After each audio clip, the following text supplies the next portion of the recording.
This video is brought to you by Squarespace.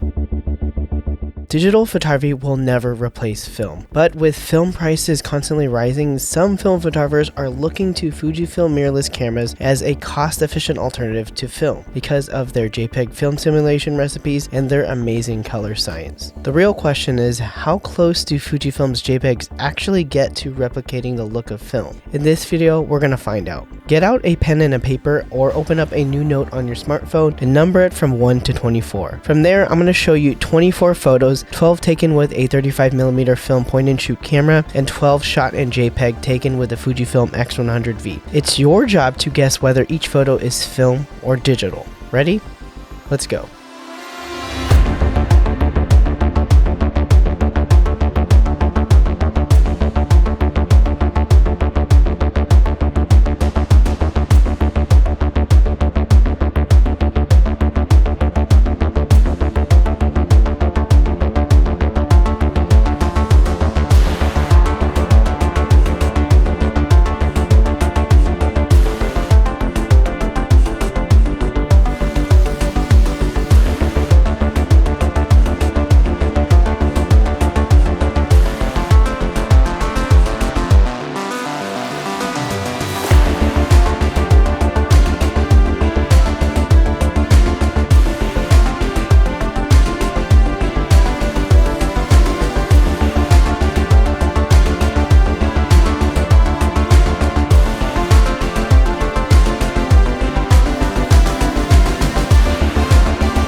Before I reveal the answers in this video, I also want to let you know that I made a companion blog post, linked down in the description below, for those who want to inspect the photos in higher resolution and really take their time to compare the colors, the highlight roll-off, and the grain characteristics of the film versus their digital counterparts, which takes me to today's sponsor, Squarespace. As a content creator, Squarespace is a great tool for creating companion content for all my YouTube videos. With Squarespace blogs, I'm able to post high-resolution images taken with the gear that I'm comparing head-to-head in order to provide you all with sample images that don't really suffer from YouTube's compression, helping you all make better, more informed creative decisions. And even for those who don't plan to create and share content, Squarespace is just a great platform for showcasing your work online and connecting with like-minded individuals. You can create a professional-looking online portfolio, organize your photos into galleries, and you can use the blog feature to share your recent work and behind-the-scenes details, all without having to be at the mercy of a social media algorithm. When you're ready to launch, go to squarespace.com/ReggieBallesteros to save 10% off your first purchase of a domain or a website. And with that out of the way, let's reveal the answers.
So I'm curious what you think of the results. Tally everything up and share how many you got right down in the comments below. For me, I still plan on shooting both film and digital for the time being. Luckily, I have some film stashed that should last me through the year if I shoot like 1 to 2 rolls a month, and on the digital side of things, I've been shooting 100% JPEG using my go-to color and black and white film simulation recipes, which you can actually find in these 2 videos up here. Go ahead, pick one of them.